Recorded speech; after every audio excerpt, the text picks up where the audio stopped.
तो उनका आरोप था कि गाड़ी सफारी, अरे बाप का बेटा है तो बताबे ना जो हम किससे घूस लिए हैं और कौन CCTV कंपनी वाले वगैरह घूस दिए हैं, वो तो बता दे। मैं तो कह रहा हूँ कि मेरे कंपनी की गाड़ी है और मेरा ओनर बुक देखना है तो एसडीओ के यहाँ जमा है। अरे बेईमान नहीं है, गलत नहीं है तो बाउंसर की क्या जरूरत है? राइफल के लेके घूमने की, शहर को जनता के बीच में जाने की क्या जरूरत है? उसको ये डर है कि अगर कहीं न अगर बॉडीगार्ड नहीं रहेगा तो कहीं मेरा कॉलर प्रत्याशी जो है, जो शहर का बहुत सा ज़्यादा व्यापारियों का ठग फूस करके अमीर बनता, ऐसा कोई सगा नहीं जिसको उसने ठगा नहीं। उसको एक अस्थाई दोस्त वो नाम बता दे जो मैं बचपन में जिससे दोस्ती किया आज भी मेरा टिका हुआ है, तो मैं उसका गुलामी, उसका जूता पॉलिश कर। उसको औकात ऐसी नहीं थी, चक्की चल रहा था उसको, जो है ना वो चक्की चला के अपना बिजनेस कर रहे थे। उस समय में पोरेश चंद्र शाह मधेपुरा का अरुणा ट्रेडिंग बहुत बड़े व्यापारी थे। उस समय में सीमेंट छड़ की इतनी दुकान हमारे मनीष कुमार सर्राफ जी हैं, उसका भी 2 लाख रुपया रखे हुआ था 2 साल से। वो कहा कि आप बेईमान है, आपको वोट नहीं देंगे। सर्राफ की थी, उसका भी 6 लाख रुपया रखे हुआ था 3 साल से। वो कहा आप बेईमान है, वोट नहीं देंगे। पैसा का खेल बेल होने लगा तो उसमें हाँ जो है सो विजय कुमार बिमल जी, उनसे हम पैसा में कमज़ोर थे, हम कमज़ोर पड़ गए, वो बन गए। 8 साल वो कुर्सी पर रहे लेकिन शहर की सेवा नहीं कर। हम विशाल कुमार बबलू जी को बनाए थे लेकिन उसका विचार, व्यवहार, चरित्र अच्छा नहीं था। मतलब वो ऐसे आरोप लगाता है। जिस समय उसकी औकात नहीं थी उस समय में 7 गाड़ी 7 चार चक्का पर चढ़ते थे हम। उस समय के मधेपुरा में एक यादव में रविंदर यादव था जो डेली गाड़ी को इसलिए मानते हैं, नसीम खान को क्यों टक्कर खां को इसलिए मानते हैं कि नसीम खां मुस्लिम समाज का 7,500 वोटर है। तो नसीम खां जो उम्मीदवारी दिया है कि मैं अकेला उम्मीदवार 7,500 में हूँ, तो सारे मुसलमानों की। मधेपुरा नगर परिषद में है और मधेपुरा नगर परिषद का क्या है माहौल, वह तो आप देख ही रहे होंगे तस्वीरों के माध्यम से। लेकिन अभी हम वर्तमान मुख्य पार्षद के दरवाजे पर है। तस्वीरों के माध्यम से देखिए कि मजमा लगा हुआ है। सुबह से मेहनत करके लोगों के बीच प्रचार प्रसार करके अभी लौटे हैं। कम वक्त है और इन वक्तों में ही लोगों को समझाना है। कैसा माहौल है, क्या लग रहा है आप जा रहे हैं तो? बहुत अच्छा माहौल है। हम सब दिन शुरू से ही, और हमारी पत्नी निर्मला देवी मुख्य पार्षद की शोभा बढ़ाने वाली, समाज की सेवा में लगे रहे हैं, जिसका परिणाम है कि आज भी हम हर एक जाति धर्म के जनमानस के जुबान पर हम हैं। और लोग क्या कर रहे हैं नहीं कर रहे हैं मीडिया वालों से छिपा हुआ नहीं है। सारे लोगों के उम्मीदवार जो कुछ लोग मतलब अपनी प्रतिष्ठा बचाने के लिए लड़ रहे हैं। जो हम नॉमिनेशन दे दिए तो करें क्या, प्रचार नहीं करेंगे तो होगा क्या। लेकिन हम तो जनता की सेवा के लिए लड़ रहे हैं और जब तक जनता की सेवा नहीं करते तो 2002 से निर्मला देवी चुनाव लड़ रही है और 2002 से 7 जीती, चेयरमैन बन के 5 साल रही, कभी वो अविश्वास नहीं लगा। और फिर 7 के बाद पैसा का खेल बेल होने लगा तो उसमें हाँ जो है सो विजय कुमार बिमल जी, उनसे हम पैसा में कमज़ोर थे, हम कमज़ोर पड़ गए, वो बन गए। 8 साल वो कुर्सी पर रहे लेकिन शहर की सेवा नहीं कर पाया। उसके बाद हम लोगों के सहयोग से ही हम विशाल कुमार बबलू जी को बनाए थे लेकिन उसका विचार, व्यवहार, चरित्र अच्छा नहीं था।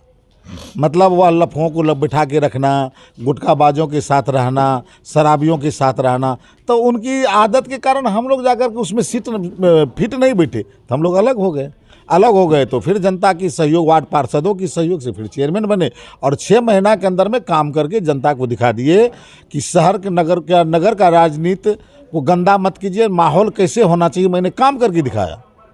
मैंने जो किया कोई उम्मीदवार बता दे, मैंने जो किया है तो हम बता दे। हम उसको हम ये कहते हैं कि मैं सभी जो 15 पार्षद प्रत्याशी खड़े हुए हैं, एक रोज मंच सजा दे और मंच पर हमसे बात कर ले, डिबेट हो जाए। डिबेट करने के लिए हम तैयार हैं। जो गलत कौन था, सही कौन है, वो हो जाएगा। आजकल एक प्रत्याशी जो है, जो शहर का बहुत सा ज़्यादा व्यापारियों का ठग फूस करके अमीर बन गया है, 2 साल के अंदर में एक प्रत्याशी आपका नाम बोल दें, वो तो डायरेक्ट आपका नाम बोल रहे हैं, तो वो तो 2 साल के अंदर में बिजनेस चेंज करता है। तो बिजनेस चेंज करने का मतलब है कि टीवी का दुकान खोले तो टीवी वाले का उधार लिए तो उसका पैसा नहीं देकर के दूसरा धंधा शुरू कर दिए। आज तक हम लोग भी ठेकेदारी अपने लाइफ में किए हैं, लेकिन ब्लैक लिस्टेड नहीं हुए। वह ब्लैक लिस्टेड आदमी है, वह ठेकेदारी में ब्लैक लिस्टेड है। वो अपने नाम पर काम नहीं करते हैं, बेटा भतीजा दुनियादारी किसी के नाम, कोई पप्पू पोदार के नाम पर, तो कोई जाके कभी अरविंद सिंह के नाम पर, कि दूसरे के नाम पर काम करते हैं और फिर सबको मूड़ते हैं। अगर उसका ऐसा कोई सगा नहीं जिसको उसने ठगा नहीं, उसको एक अस्थाई दोस्त वो नाम बता दे जो मैं बचपन में जिससे दोस्ती किया आज भी मेरा टिका हुआ है, तो मैं उसका गुलामी, उसका जूता पॉलिश करने के लिए तैयार हो जाऊंगा। दोस्त क्यों नहीं बनते? क्यों नहीं बनते कि जिसको दोस्त कर बनाते हैं उसको ठगते हैं। आज जो हमारे पर आरोप लगाया, जिस व्यापारी ने उसको खड़ा किया, उसको उस समय में उसकी औकात ऐसी नहीं थी, चक्की चल रहा था उसको, जो है ना वो चक्की चला के अपना बिजनेस कर रहे थे। उस समय में परेश चंद्र शाह मधेपुरा का अरुणा ट्रेडिंग बहुत बड़े व्यापारी थे। उस समय में सीमेंट छड़ की इतनी दुकान नहीं थी, और वह एक नहीं कम से कम 100 आदमी को आदमी बनाया। हम भी कहते हैं जो परेश चंद्र शाह हम लोगों को मदद कर करके हम लोगों का घर मकान जो देख रहे हैं, पैसा सीमेंट छड़ देते थे और हम लोगों से 1000-2000 करके ले करके हम लोगों को इतना आदमी बनाया। उसी में वो उन्होंने उसको प्रलोभन दिया, देखा कि युवा लड़का है, उसको दिया, सीमेंट छड़ दिया। उस समय में 150 रुपया बोरा सीमेंट था, 1600 रुपया छड़ था। और उसका पैसा, उस समय का पैसा, अगर उस पैसा से आज उसका बेटा या वो 5 लाख में 10 कट्ठा जमीन खरीदता, उसका 10 करोड़ रुपया दाम होता, और 5 लाख रुपया का उसके लिए तो कोई मुराद नहीं, क्योंकि बेईमान का कोई जात होता है क्या? उसका तो कहना है कि 19 साल पहले की बात है, अब चुनाव में यह मुद्दा एक चुनावी मुद्दा है, गलत झूठा आरोप लगाया गया। एक व्यापारी हमारे मनीष कुमार सर्राफ जी हैं, उसका भी 2 लाख रुपया रखे हुआ था 2 साल से। वो कहा कि आप बेईमान हैं, आपको वोट नहीं देंगे, तो उसका रुपया दिया है। एक पप्पू सराफ जी थे, उसका भी 6 लाख रुपया रखे हुआ था 3 साल से। वो कहा आप बेईमान है, वोट नहीं देंगे, तो ये है। तुम देख लिया कि मारवाड़ी की वोट की संख्या ज़्यादा है, इसलिए डर से दे दिया। लेकिन ये एक ही कमज़ोर बंगाली है, इसकी जात की संख्या कम है, इसलिए इसको सता रहा है, उसको डरा रहा है। उसको कहता है कि तुम पोस्टर साटो, तुम जा करके जो है सो हम गोंद भी देते हैं, लेबर भी देते हैं, मेरा क्या उखड़ जाएगा। तो क्या उखड़ा नहीं उखड़ा तो रविंद्र यादव पर क्यों मत रहे हो? जिससे लिए हो, जिसका देना है, तुम उससे ना बात करो, हमसे क्यों बात करते हो? अगर तुमको बहुत चोट लग गया तो कम से कम हम उनका तो कहना है कि आप ही आरोप हम तो आज भी कहते हैं कि हम व्यापार संघ के सचिव हैं। हमारे पास जिस व्यापारी के साथ अन्याय होता है तो मेरे पास समस्या लेके आता है, तो जो व्यापारी के साथ अन्याय होता है तो उसका तो हम पंचायत करते हैं, सही गलत का डिसीजन करते हैं। तो वह क्यों नहीं हमारे संघ में आ रहा है, संस्था में क्यों आ रहा है, पंचायत क्यों नहीं बैठा रहा है? इतना कमजोर व्यापारी जो कि एक समय में अरबपति था, आज जाकर के ऐसे बेईमानों के कारण वह जीरो पर आ गया है, तो उसका पैसा क्यों नहीं दे रहा है? उसको लाज क्यों लग रहा है? सो पंचायत बैठावे, जो पंचायत में बैठ करके हमारा हमरे पर इतना बड़ा आरोप लगा है, तो हमको हम तो मानहानि का केस करने वाले। अरे मान है, कल के कि चोर के लिए ताला कौन, बेईमान के लिए कबाला कौन? वो तो बेईमान का जड़ है, ऐसा थोड़े है। आप जाकर के पता कीजिएगा ना। जो हम एक प्रिंस होटल वाले हैं वो भी कहता है कि मेरा रुपया रखे हुआ है, एक मनिहारी वाला है वो भी कहता है मेरा रखे, उसका खास रिलेशन का लोग है, एक विक्रम भगत है, वो कहता है मेरा 39 लाख रुपया रखे हुआ। अब एक तो बोबी का खान है या कि मस्जिद चौक का है, शहीद जी का लड़का है, वो कहता है मेरा रुपया रखे हुआ। भगवान जाने रखे हुआ कि लोग झूठ बोल रहा है, सब झूठे बोलता है, वही तो सत्यवादी हरिश्चंद्र धरती पर आया है। अरे बेईमान नहीं है, गलत नहीं है, तो बाउंसर की क्या जरूरत है? राइफल के लेके घूमने की, शहर को जनता के बीच में जाने की क्या जरूरत है? उसको ये डर है कि अगर कहीं ना, अगर बॉडीगार्ड नहीं रहेगा तो कहीं मेरा कॉलर पकड़ लेगा। आज से 4 महीना पहले जाकर के उसके बेटा के कारनामे के कारण, क्योंकि बेटा को संस्कार नहीं दिया है, बोलने की तमीज़ नहीं है, बड़े छोटे के ज्ञान नहीं है, मैंने कोई कुछ किया, कोई कुछ आरोप लगाया तो उसको ही करना चाहिए। उसका बेटा कहता है कि जो घूस में सफारी, तो बाप का बेटा है तो मेरा सफारी को दिखा दे जो कौन सी कंपनी से हुआ है। अब सवाल यह भी है कि हाँ, जब हम लोग प्रेस कॉन्फ्रेंस में थे, बुलाया गया था, तो उनका आरोप था कि गाड़ी सफारी। अरे बाप का बेटा है तो बताबे ना जो हम किससे घूस लिए हैं और कौन कंपनी वाले घूस दिए हैं, वो तो बता दे। मैं तो कह रहा हूँ कि मेरे कंपनी की गाड़ी है और मेरा ओनर बुक देखना है तो एसडीओ के यहाँ जमा है, उसका मैं परमिशन ले आऊँ, देख लीजिए कि वह जो है ना आरएन इंटरप्राइजेज की गाड़ी है, हमारे दवात के अकाउंट से पैसा उसमें गया है, वो क्यों बोलेगा? जो बेईमान रहता है ऐसे आरोप लगाता है। जिस समय उसकी औकात नहीं थी, उसमें 7 गाड़ी 7 4 चक्का पर चढ़ते थे हम। उस समय के मधेपुरा में एक यादव में रविंद्र यादव था जो डेली गाड़ी बदलता था, समझ गए ना? वो तो क्या बताएगा। चलिए अब चुनावी मुद्दों की बात करते हैं। जिस तरह से क्षेत्र भ्रमण कर रहे हैं, क्या लगता है कि काम जिस तरह से आपने किया है 6 महीनों में, उसका जो काम का मुआवजा आपको मिलेगा? लोग काम देखकर काम वोट का करेंगे? मुआवजा नहीं, भरपूर प्यार मिल रहा है। आज भी मेरे दरवाजे पर देख रहे हैं, यह जो है ना सब पैसा लेने देने वाले लोग नहीं हैं, प्यार देने वाले लोग हैं। आज उसके दरवाजे पर जाइए, शराबी मिलेगा, जुआरी मिलेगा, ठग मिलेगा, जिस कहे तो जो समाज से बाछे हुए आदमी हैं, जिसको समाज में कोई तहज्जुब नहीं देता है, वो लोग के साथ लेके घूमता है। भला आदमी कौन सा है? नाम एक ठो को गिनती गिना दीजिए। अरे ऐसा धूर्त आदमी है कि चेयरमैन रहते हुए निर्मला देवी के नेतृत्व में हमारे मनीष सराफ जी रिक्वेस्ट किए कि हमारा रोड का जो कलवट खराब है बनवा दीजिए, उस पर वो टेंडर डलवा दिया अपने दोगले दलाल से। अपना जो है सो मसेरा भाई से 50 लाख का काम किया, उस पर टेंडर डलवा करके आज तक डिस्टर्ब किया हुआ है। जिसका जो है सो काम करवाया हुआ हम पर तकादा करता है, तो उस आदमी के पर क्या बात करते हैं? उसे आदमी का नाम लेना भी घृणा होता है। चलिए, अब एक सवाल और। आपका एक वीडियो वायरल हो रहा है जिसमें आप कह रहे हैं कि 2 ही आदमी टक्कर में है। कोई नहीं है टक्कर में, क्यों पड़े हो चक्कर में? आप सीधे तौर पे कहते कोई नहीं है, जो दारू वारू बेचते हैं पी के भूल जाते हैं। ये सही बात है, जो दारू पीते हैं वो भूल जाते हैं, जो पैसा लेके भूल जाते हैं।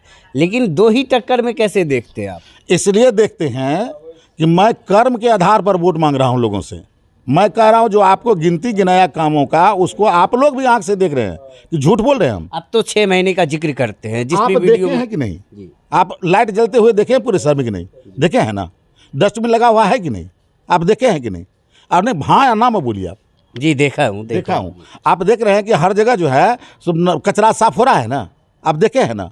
तो आप जब देखिए कि आप मीडिया वाले जब देख रहे हैं, क्योंकि पहले आप खाली गाली देते थे हम लोगों को, नगर परिषद को गाली देते थे, जो कचरों के अंबार लगा हुआ है, यहाँ सब सरगन दे रहा है, यहाँ बदुआर। आज आपको मिल रहा है, आपको नगर परिषद पर नहीं मिल रहा है न्यूज़, लेकिन उसी आधार पर हमको वोट मिलने की संभावना है। पूर्ण बहुमत से हम जीतेंगे।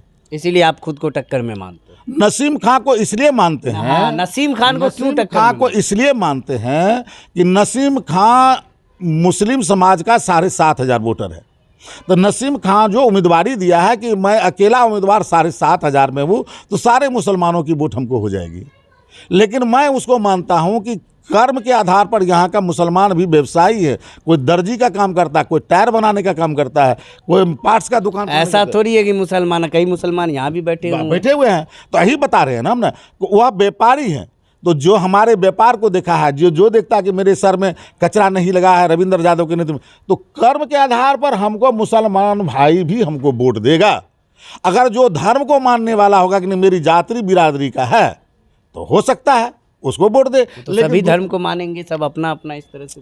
नहीं, तो हम तो देखिए, हम पहले ही बता दिए कि हम शुरू से हमारा नेचर ही रहा है, हमारा पारिवारिक सिचुएशन ही ऐसा रहा कि हम हर जाति बिरादरी को लेके चल रहे हैं। जैसे कि हमारे आप देख लीजिए, मन्नू जी है पेट्रोल पंप में, भुजम मित्र हैं हमारे, जो है सो न्यूलाइट शमी अख्तर न्यूलाइट टेलर वाले हैं, अब बहुत अच्छे इंसान हैं। वो लोग तो देंगे आपको वोट? देंगे, निश्चित देंगे, वैसा आदमी सब देंगे। अब मतलब यहाँ नहीं बता रहे हैं, हम कह रहे हैं कि हमारे लहेरी मोहल्ला का हो, आकि बुचटोली मोहल्ला का हो, सारे गरीब गुरुआ हमारे साथ है। मैं नहीं कहता कि मुसलमान भाई, हमको मुसलमान भाई का भरपूर प्यार मिल रहा है। बहुत ज़्यादा से ज़्यादा वोट मुसलमान वार्ड से ही हमको मिलेगा। आप देख लीजिएगा, चुनाव के बाद गिनती होगी, पता चल जाएगा। लेकिन लोग जो ये आंकड़ा लगा रहे हैं, उस आधार पर मैं बोल रहा हूँ। आज भी मुसलमान भाई से मैं विनती करना चाह रहा हूँ कि भाई, अगर मैं कर्म अच्छा किया हूँ, अगर आपको लगता है कि रविंद्र जी के नेतृत्व में शहर साफ सुथरा रह सकता है, तो रविंद्र यादव को वोट दीजिए। और आपका सेवा बेटा बनकर के, भाई बनकर, दोस्त बनकर के करते रहेगा। अगर आप धर्म को मानते हैं तो हम आपको नहीं रोक सकते हैं। आप क्या कीजिएगा नहीं कीजिएगा, उस पर मेरा कोई कमेंट नहीं। एक फर्स्ट चरण जिस समय पहली बार अनाउंस हुआ था, फिर बीच में जब डेट ख़त्म हो गया, अनाउंस ये हो गया कि अब चुनाव नहीं होगा, रद्द हो गया, तो एक पहले का जो परमान चढ़ा था, लोग चुनाव प्रचार काफ़ी जोश के साथ कर रहे थे, वो इस बार नहीं दिख रहा। क्या कारण मान रहे हैं? नहीं, कई प्रत्याशी लग रहा है बैकफुट में आ गया। बैकफुट में आ गया कि जो देखिए कमज़ोर प्रत्याशी थे, एक बार पैसा खर्चा हो गया, पोस्टर पंपलेट गाड़ी घोड़ा सब में हो गया है, तो जिसको पूंजी की कमजोरी था वो टूट गया। और जो आदमी को भरोसा है कि हमारा कंबल बांटने से, रात भी कोई है कि वो पूर्व मुख्य पार्षद उम्मीदवार जो है सो कंबल रात में बांट रहा था लक्ष्मीपुर मोहल्ला में, कंबल बांट रहे थे, सारी बांट तो गरीब का भला हो रहा, ठंडी। अब इतना नहीं कर रहे हैं, खूर कमोची तक पे उतर गए हैं, खुर्च मोटी जानते हैं? नहीं का वो भी बांट रहे हैं। अच्छा, अरे दाढ़ी सेविंग करने। दाढ़ी सेविंग करने के लिए। अरे क्या क्या कर्म कुकर्म करेगा लोग नहीं जानते हैं भैया। अब तो संतोष नहीं आप है। कैसे वोट मांग रहे हैं? हम तो कर्म के आधार पर, काम के आधार पर। आपको शहर को स्वच्छ रखना है, स्वस्थ रखना है, तो नगर पालिका के काम अगर अच्छा किए हैं तो आप स्वस्थ हैं तो हमको वोट उस आधार पर दीजिए। क्या इसलिए हमको जनता का भरपूर प्यार मिलेगा। और निश्चित रूप से आप 1-2 नहीं कह रहे हैं, 1-2 हज़ार भी नहीं कह रहे हैं, कम से कम हम जान रहे हैं 10,000 वोट से निर्मला देवी जीतेगी। जनता का ऐसा प्यार हमें मिल रहा है। चलिए, सीधे तौर पर इनका कहना है कि 10,000 से ज़्यादा वोटों से इनकी जीत सुनिश्चित होंगी, क्योंकि काम पे भरोसा है, लोग काम करने वाले को चाहेंगे। बहरहाल क्या तस्वीर होगी यह भी दिखाते रहेंगे, यह भी बताते रहेंगे। देखते रहे द इनफैक्ट।